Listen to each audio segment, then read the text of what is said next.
Mindset. Over the past number of years, I've come to realize that probably one of the biggest struggles that we all have, and particularly as I've worked with people in business as well as in personal situations, mindset makes a difference between success and happiness and joy or frustration. And it's really fascinating how we can literally develop a self-talk that is either very empowering for us or in some cases very disempowering for us. So today, that's what we're going to be talking about in the show. And I look forward to having you join us. At the end of the day, it's not about what you have or even what you've accomplished. It's about what you've done with those accomplishments. It's about who you've lifted up, who you've made better. It's about what you've given back. Denzel Washington. Welcome to Inspire Vision. Our sole purpose is to elevate the lives of others and to inspire you to do the same. Hey, folks, welcome to the show. And I am so excited to have a lovely lady and just a really fun individual on the show today, Nathalie Plamondon-Thomas. Did I pronounce that right, Nathalie? Actually, you did a really good job. I'm impressed. Well done, Dr. Doug. Oh, good. Yeah, I ended up going by Dr. Doug because no one can pronounce Cole Branson. I mean, I can't even tell you the type of pronunciations that go on. So anyway, earlier as I introduced the segment today, I was talking about mindset and talking about how in my experience working with small business owners and just individuals in general, that becomes such a key. And you are an expert in mindset, in neuroscience. I'd love for you to share with the audience who you are and how did you end up getting so excited and involved in neuroscience and doing what you're doing? Absolutely. So what we need to know about mindset is I go really deep into the way we talk to ourselves. Like, we don't talk to other people the same way we talk to ourselves, right? Like, you don't tell your friends, hey, you look fat in these jeans, or, oh, what, you're starting your own business, it's never going to work, you're not good enough. But we talk to ourselves like that. Like, we tell ourselves that we're not good enough, and we trash talk ourselves all the time. Like, who would want to be your friend if you talk to them the same way you talk to yourselves, right? So I'm not the only one to do this, I am sure, but I will share with you how it all started for me to want to look into that negative self-talk. So I was just starting to speak professionally and I needed a video done. So we had 3 cameras, like one for the wide angle, one for the close-up, and one from the back to see the large audience. Now, the problem was there were only 20 people in the room. So we kept asking people to move from one section to another so that when we would put all the segments together, it would look like there was a large audience. Like, I remember my first paid speaking engagement, I got a call from an organization who wanted me to train their sales force. They asked for my rate. I didn't have a corporate rate. So I go, 250. So they say, okay, so for 4 hours for the training, that would be 1,000. I meant 250 for the whole thing, For the right? whole thing. But I go, oh, yes, that's correct, $1,000. So we booked a date and I got the contract. Oh, I got the contract.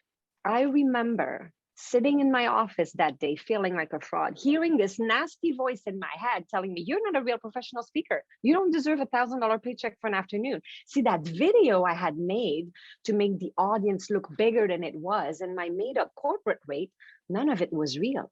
I was just trying to look more than I really was because somehow I felt like just me was not good enough.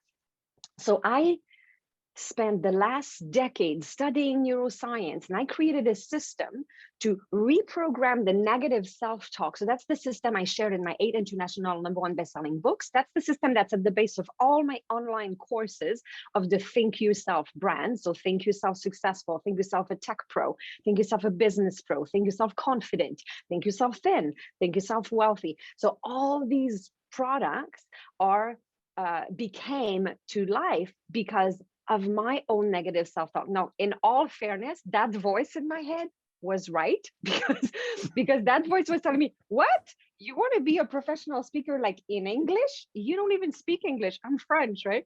And that voice was telling me, you want to write books in English? And it's true. My English was so bad, so bad. I was teaching yoga back then. And I remember at the end during a yoga relaxation, I wanted my participant to relax their body, relax their face, relax their jaw. And then I wanted them to put their tongue on the roof of their mouth, to relax the face. So I said, put your thumb behind your tits. And then everybody started to laugh. And I have no idea what I had said. I wanted to say to put their tongue behind their teeth. But that bad pronunciation, but I had no clue. Anyway, that voice was kind of right. My English was really bad. So long story short, if I, small town girl that didn't even speak English, can figure this out, anybody can. Just saying. Just saying. Oh, that, and that is so amazing. It's just so fascinating that people just really, I think in many cases, are not even aware of what can happen with the subconscious mind. Now, you've kind of divided it into a logical and an unconscious mind. If I refer to subconscious, I'm talking about the unconscious and conscious and so forth. But the reality is, in fact, I just had a conversation with someone the other day talking about how so often that subconscious mind creates expectations, it creates beliefs, it creates all of these things that literally have such a deep effect on us. And we don't even understand sometimes, why are we experiencing the things we're experiencing? It's like, well, I'm going to blame God, or I'm going to blame the universe, or I'm going to blame this. And sometimes I have a lot of fun when I start getting into that with people, and I go, you know what, just grab a mirror, put it up in front of your face, and that's who you blame. I love that. I love that. Hallelujah to this. Absolutely. Absolutely. So let's talk about neuroscience a little bit, because there's two aspects to that, I think. Number one is obviously being able to go in and literally transform those thought processes. But I think what a lot of people don't understand, and I think a lot of studies are coming out now, that when we talk about neuroscience, we're literally talking about how one can literally change the neural pathways in their brain and move from a habit of negative self-talk to a habit of positive self-talk. So could you share a little bit with the audience, as you've studied this, not only the neurotransformational type of thing, but the neuroscience itself, if you care to do that? 100%. Firstly, let's understand that it's kind of okay. It's normal. You're not the only one. It's not, it's like going to the dentist. Nobody ever told you, what? You have to go to the dentist? Oh, gross. No, everybody eats food, it gets stuck, and we need a dentist to clean it up. That's fine. So everybody experience negative self-talk. And in fact, research shows that 85% of people lack of self-confidence in at least one area of their life. So it's not like, oh, I should feel ashamed of this. No, it happens. So the key is to know that it happens, to know what to do. And I'll give you some tips later on exactly specifically what to do. Let's understand what happens when we have this negative self-talk.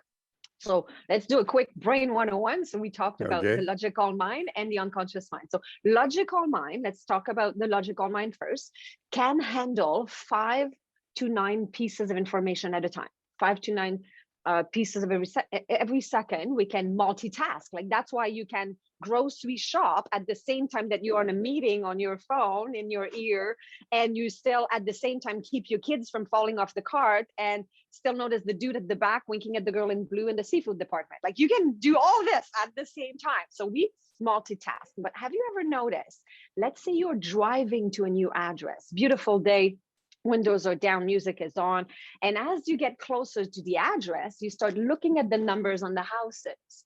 Have you ever caught yourself having to lower the volume of the music to see the numbers better? Isn't that weird that you have to lower the music so that you can see that it's because when you have your foot on the brake, the foot on the accelerator, the red light ahead, the kid that's about to cross the street, the lady that more likely will cut you off, and the dude in the car next to you winking at you, gross. So when you add looking at the numbers on the houses, the music becomes the one too many.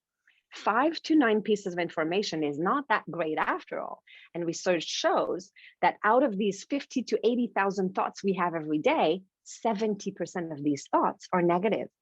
So this logical mind is not that great after all.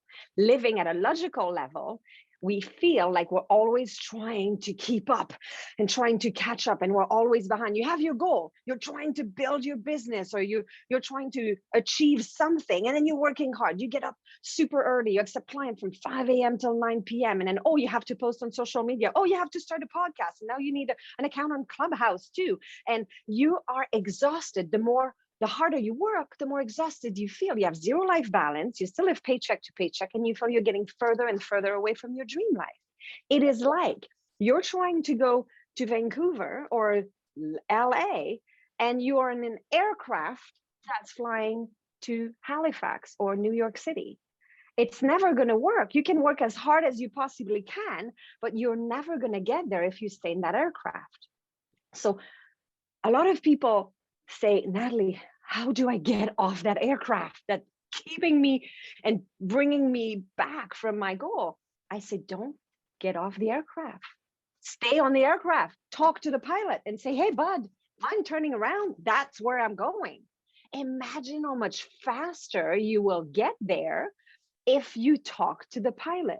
So that pilot, I call it your personal assistant in your head. And that's the other part of the brain that's super exciting, is the unconscious mind, the subconscious mind, that can handle 2.3 million pieces of information every second. I'm going to say this again, 5 to 9 for the logical mind, 2.3 million pieces of information every second for the unconscious or the subconscious mind. That's where the power is. So that's what we want to tap into in order to be able to reprogram that voice inside our head. Does that make sense? Oh, it does. Yeah. I love how you're kind of analyzing that. And that's great. and you know what's interesting is that I'm not sure we're aware of how much information comes into our subconscious mind or our unconscious mind. And how does that affect us? Because how on earth do we kind of keep ourselves even sane when we're getting that much information into that subconscious element in our mind? Absolutely. So we need to choose our words very carefully, because our personal assistant is always listening, taking notes, ready with a notepad, right? So problem is, people wake up in the morning, they look at themselves in the mirror and they go, I'm so tired. I'm so stressed out. I think I'm gaining weight.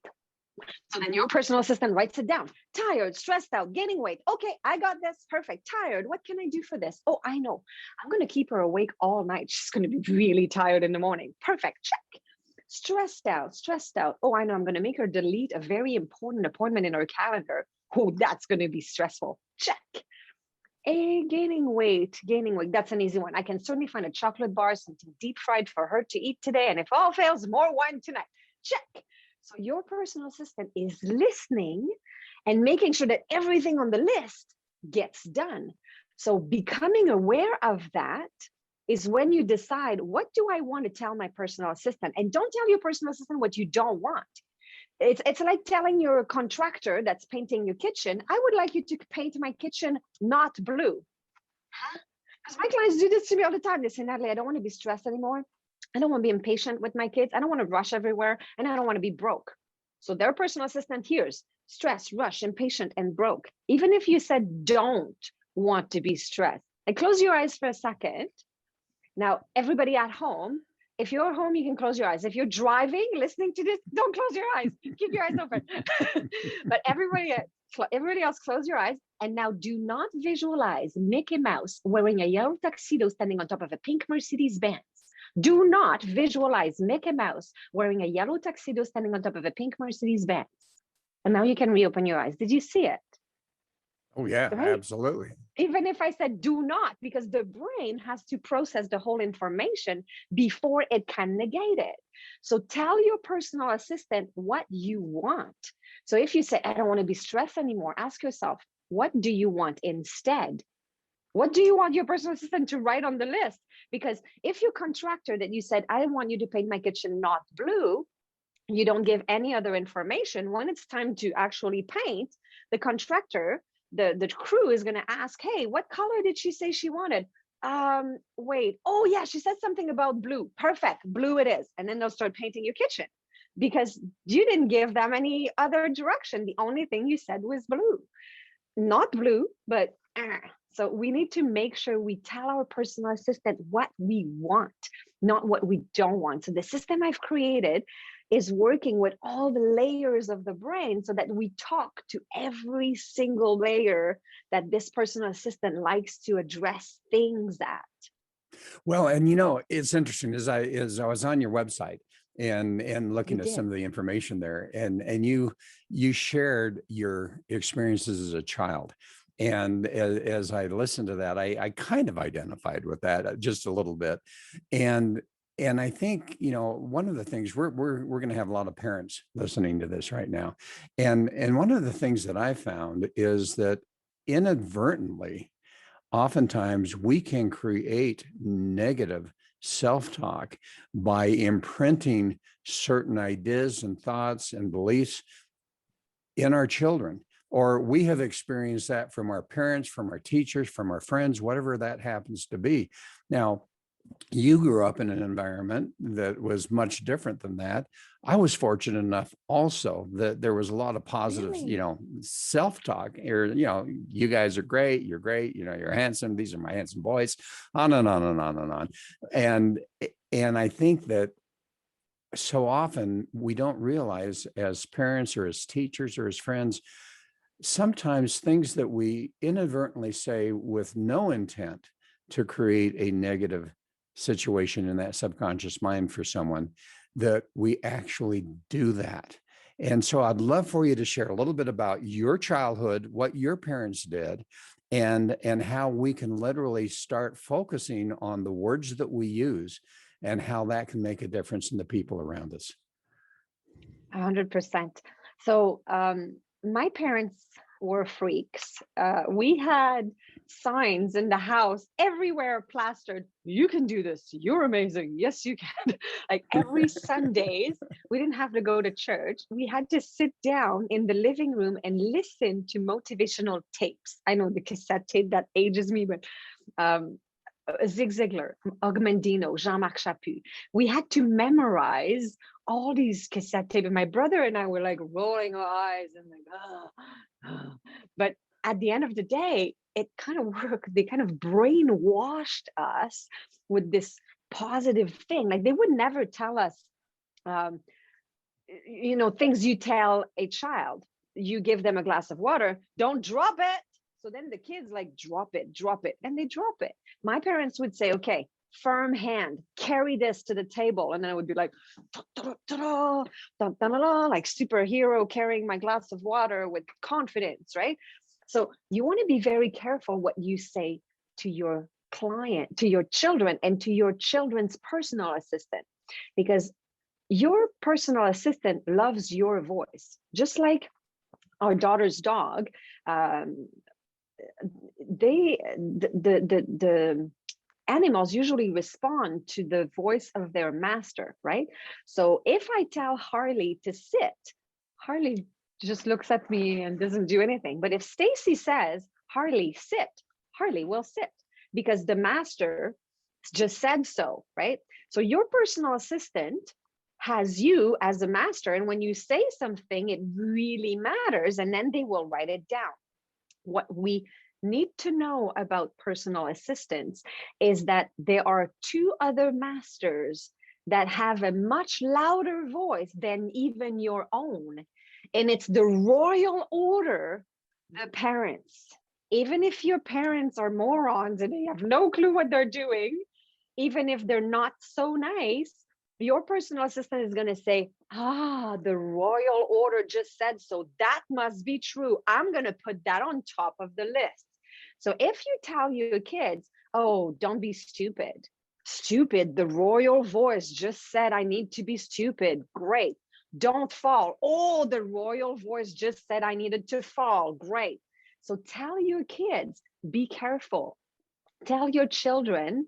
I do have a full-on Think Yourself Positive for kids, which I had so much fun created. So it's about 3 years old now, created with a teacher that's been a teacher for 33 years. Mhm. And we have adapted 2 versions, one for teachers for kindergarten to grade 3, and one for parents to do this at home. It's called The Adventures of Captain Vic. So there's 2 different pirates. And there's Captain Miserable that, is driving his boat, and then Captain Miserable arrive around the island, and there's some rocks surrounding the island. And then Captain Miserable, sometimes Captain Miserable is a girl, sometimes it's a boy, depending on they're all cartoons and animated stories. So Captain Miserable goes, oh, there's rocks surrounding the island. I hope I don't hit the rocks. So then the parrot goes, hit the rocks, hit the rocks. So then Captain Miserable hits the rock. Then Captain Vic has the same experience. The next cartoon, Captain Vic goes around the island, and Captain Vic says, oh, there's rocks surrounding the island. I need to steer away from the rocks. Away from the rocks. Away from the rocks. And then Captain Vic successfully arrives on the island to find the treasure because he chose the right word to demonstrate what he wanted. So if you say, I don't want to hit the rocks, you're going to hit the rocks. So this program is all designed to teach children on how to choose the right words to build self-esteem and perseverance. So it's very, very important. If you want your kids to do something, tell them what you want. Or teachers that tell the kids, oh, don't walk in the water pods, or you have to say, okay, kids, try to keep your shoes dry at recess instead of don't walk in the water pods. You have to tell your kids what you want. And too often we say, don't fall, don't be stupid, don't do this. And it has a huge impact on our children's personal assistant. Well, and it really does. And as you're talking, I've had an opportunity to interview people who have really experienced, particularly some ladies who have really experienced abuse and all of that. And as they talk about how they've gone from one relationship to another relationship, the same thing. And literally what you're talking about, and I'd like you to, kind of maybe talk about this a little bit more. How is it that these negative self-talks that, as you say, our personal assistant has taken that in, maybe in an opposite way than was intended, that we literally create our own experience. We literally create our own perception of life. And we can't figure out why is this always happening to me? Why am I doing this? Why am I doing that? Why is life so hard? What happens there that we literally attract that which our subconscious mind is constantly telling us? So what happens is that maybe if I go more deeply into neuroscience, interestingly enough, I was doing a poll yesterday asking people if they knew how many brain connection we had, right? And do you know the answer, by the way? Well, I don't. 50 billion, 100 billion, 7,000 billion, or 1 quadrillion. Interestingly enough, the answer is 7,000 billion. But I will backtrack a little bit to tell you that 1 quadrillion is actually a number that exists, and it's for infants. So infants actually have a lot more little cells that can connect to create a path in our brain. And what happens is that when we create a path in our brain, the membranes at the end of these cells are touching. And the more often they touch, the stronger the connection becomes to form a full, strong synapse, if you'd like, and that becomes a path. The 1 quadrillion to 7,000 billion happens from an infant stage to an adult brain because some connections we are not using. Infants are born to be able to speak any language in the world, right? And the language that they're being talked to the most is the one that they remember, the connection that happens the most often, and they lose the other connections. 100 billion is actually the number of the connections on internet. To connect the whole World Wide Web is 100 billion. And 1 quadrillion, 10 more zeros, 4 more zeros, right, is the number of connection in a child's brain. So bear with me, I'm answering your question. No, So I know you are. what happens when we make these connections? Let's say we backtrack to your example of this woman who had an abusive relationship after abusing relationship after abusing relationship. I will give you the example of a cornfield. So it seems that she has some paths that are created in her brain that lead to self-sabotage. And I don't know if you have ever run in a cornfield. I have. I'm a small town girl. So I have, and I'm going to tell you, my dad had 23 siblings. Okay. So I'm going to let you imagine how many cousins I have. Oh my goodness. Tons of cousins. I'm the youngest girl, and the boys would usually want to play by themselves and make sure that they would hit me so that I would cry, go back home so that they could play together. But when we would play in the cornfield, I could keep up with them. I was fast. And the goal when you play in the cornfield is to be the fastest, the first one to run in the corn. Because you know what happens if you run through a cornfield? If you're the first one, the cousin behind you will get the corn bounce back in their face. It's super fun, okay? But the third cousin, if you're not the first, then the corn, the second person that steps on it, the corn will kind of break a little bit, right? And then, or bounce a little slower. So it's just not as fun. And then the fourth cousin, the corn will kind of break and flatten out. And by the 10th cousin, it's a highway. It's not even fun anymore. Nobody's getting anything in their face. So what I'm getting into is that it takes a while to create a path. And this self-sabotage path that a lot of my clients have developed into creating a bad habit is that they come out of their house, there's one path, and that's where they go. And when you start getting motivated and you're like, okay, I can do this. And then you make a list of your goals. And then you say, I am super confident, I'm inspired, and I'm going to start. So then you go into that cornfield and it bounces back in your face for the first time you try it. And then you revert back to the old path because you're like, that's so hard.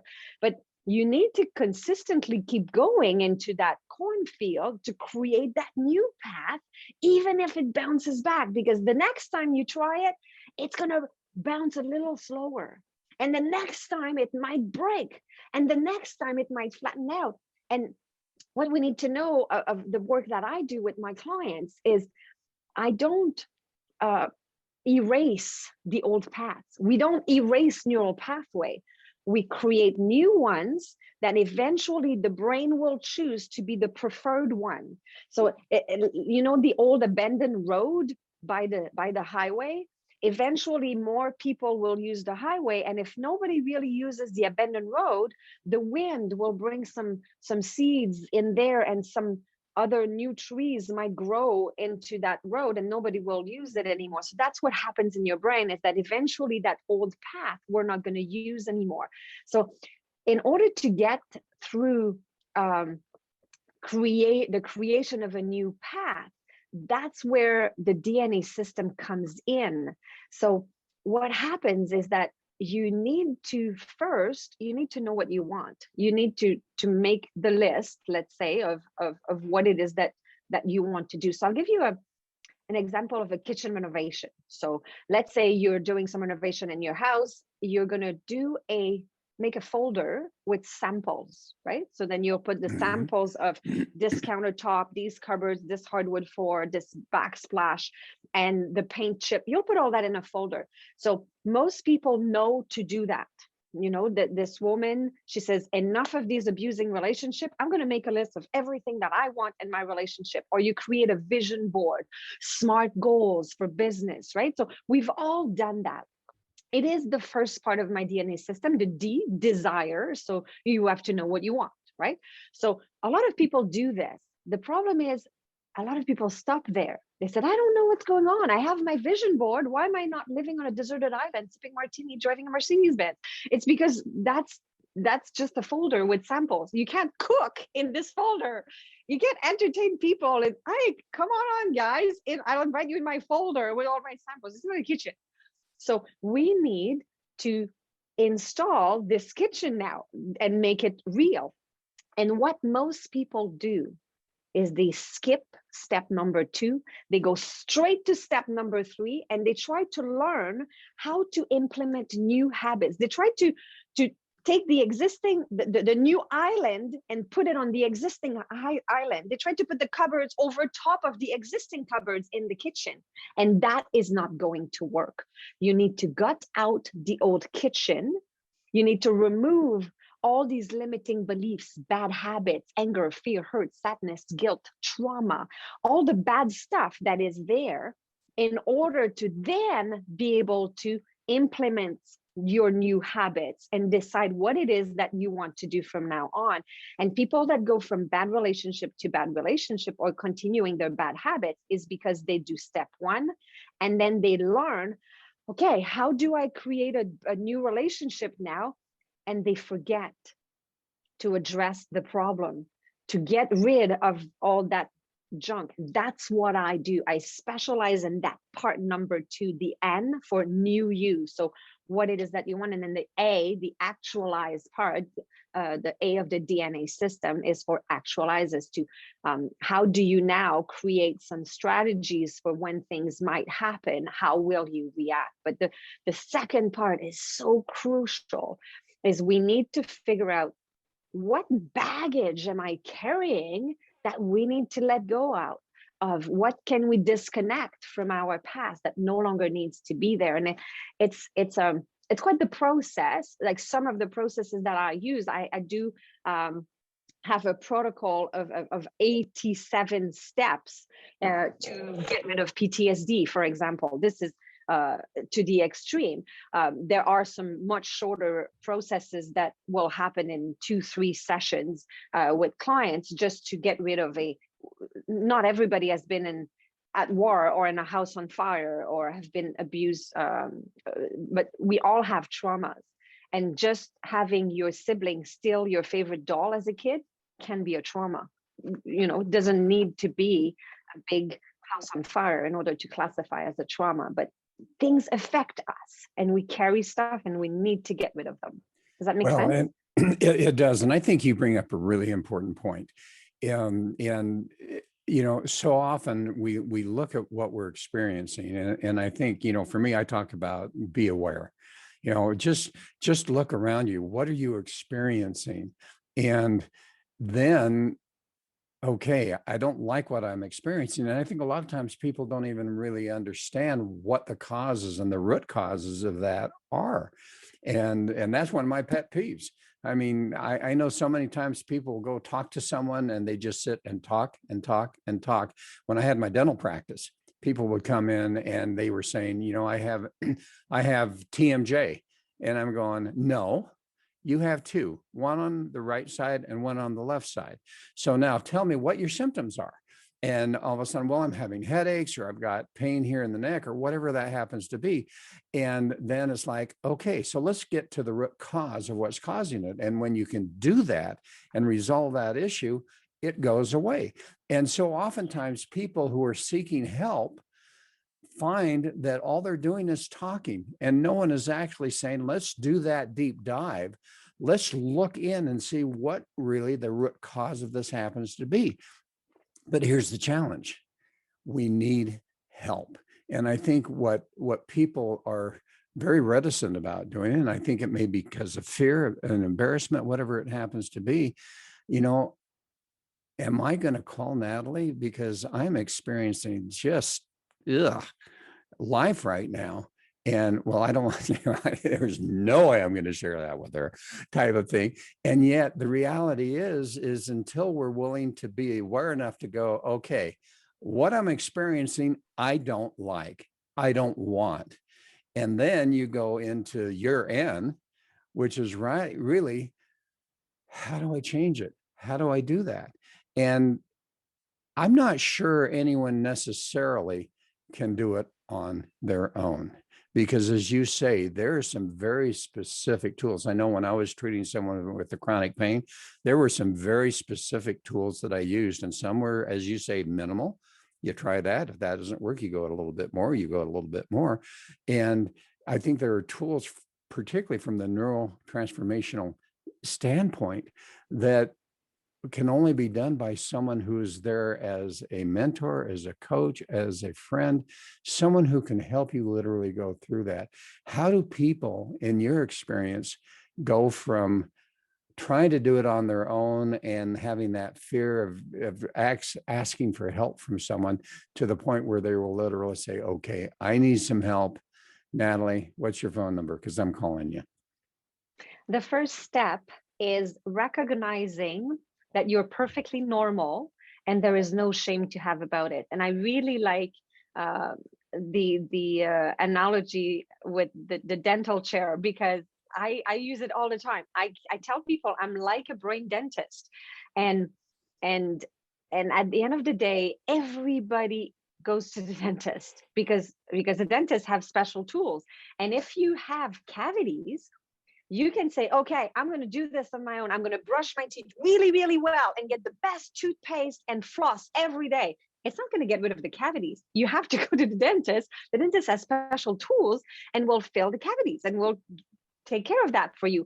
And you have never told any of your friends, oh, you should be ashamed that you have to go to the dentist. Nobody ever said that.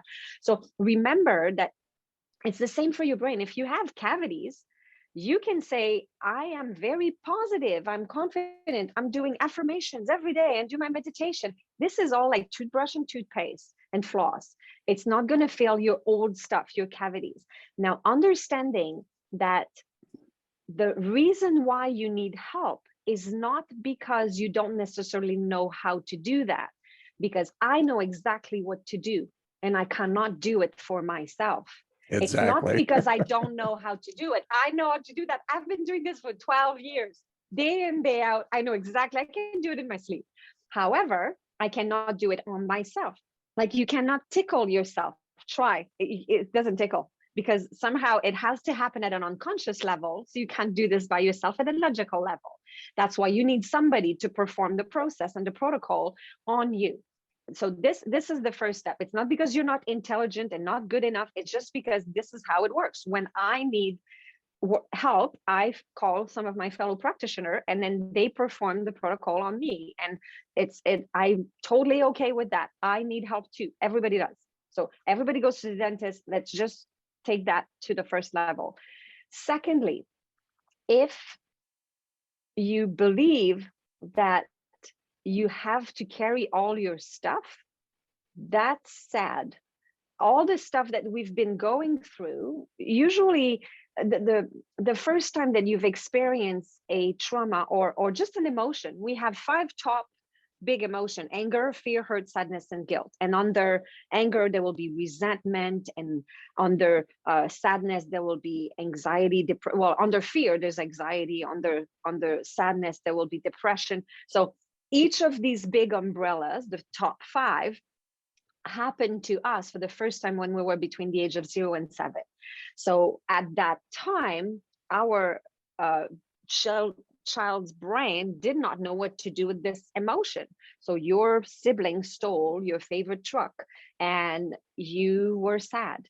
So your unconscious mind came to the rescue and said, that's okay, Doug, I'm just going to take this from your prefrontal cortex, because you became into a prefrontal cortex overload with this emotion. You didn't know what to do with this. And your unconscious mind took the emotion and put it somewhere else so that you could move on with your day. And you've seen that in children.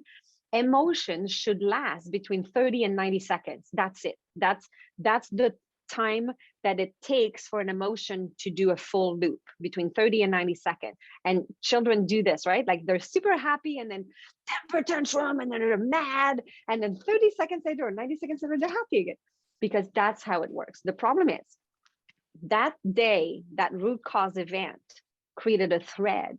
And every single time you will experience sadness again, your unconscious mind will add on a pearl to that thread, and another pearl, and another pearl, and another pearl. So eventually the necklace is really long and it struggles you. And all of a sudden you start experiencing fear or sadness where it doesn't belong. Sadness is for funeral or when you watch This Is Us. But you need to get rid of this super long necklace. And people think it's normal to carry all this stuff. So some techniques, I'll tell you what some people do to shorten their necklace, is that they will take one of the pearl that's on the necklace and discuss it thoroughly with someone, and then go back in their feelings and then see what happened. And so momentarily that pearl gets removed from the necklace gets shorter, so you kind of feel better. The problem with this technique, when you relive an emotion and you talk about it, the first thing is your brain doesn't know it's not happening again, because you're talking about it. So it goes back into sending the emotion to your prefrontal cortex. Your unconscious mind comes to the rescue and adds on a new pearl at the end of your necklace. So even if the necklace got shorter, it just got longer. It's not working. It's not doing any good. Second part of this is that the person that is receiving the story, their brain doesn't know it's not happening to them. So if I was asking my clients to tell me their story and talk about their stuff all day long, my necklaces would become longer, because my brain doesn't know it's not happening to me. When you hear a story, if you watch a vampire movie, you'll be afraid. You know, there's no vampires in your living room, but you are afraid experiencing it anyway. And that's why we cry when we watch This Is Us, because our brain doesn't know it's not happening to us. So to me, to what I do, and I respect everybody's method, that's not what I do. People don't tell me what's going on. We don't have to relive anything. I don't have a couch and a Kleenex box in my office, and all my clients are on Zoom now because I have clients internationally, and they're sitting up. They're not laying on a couch with a Kleenex box. Right. This is not what I do. We don't talk about stuff. We get the learning. We figure out what it is that I had to learn, because all these anger, fear, hurt, sadness, and guilt, these powerful emotions only had one goal, was to teach you something. So we go collect, what did I learn from all of this? And that's how we get rid of that powerful emotion. Yes, and as you say, it takes someone that knows how to do that, that is willing to take the time to help us do that. And I love what you talk about, because it's not a matter of having it disappear. It's a matter of replacing it with something positive, with gratitude, and as you say, with a more positive. What did we learn? Because I think you're right. I mean, every experience we have in our life, if we really look back at that, even if it was at situations where we had no control over what was happening, the reality is we have learned something. And how can we take something that we would consider negative and make it positive? And I think for many people, that's going out and having been affected by certain things, going out and doing things. This is so exciting. I'd love to go for hours and hours and hours, but we're actually getting to that point in time where we need to close the show. Nathalie, this has been amazing. I can't tell you how enjoyable this interview has been. You're an amazing lady, and I know that you're helping a lot of people. How do people get a hold of you? So do we have time for a quick 2-step technique that real quick? So even though we need help, you can't do this on your own. I'm going to give you a 2-step technique that you can start using right away. You hear yourself say, I am super stressed. First step, repeat it in the past. I used to be stressed. Second step, progressive statement. I'm willing to learn how to build a calm life. Because if you just go for affirmations, and when I work with the Think Yourself Wealthy program with clients that are in deep financial struggle, I can't say, okay, stand tall and say, I am rich. Or the Think Yourself Thin program. I can't tell people that are highly overweight to say, I am thin, because the brain goes, no, we're not. She's not talking to me. I don't have this on my list. This is bull. I'm not. So you need to repeat the thought that you just heard in the past.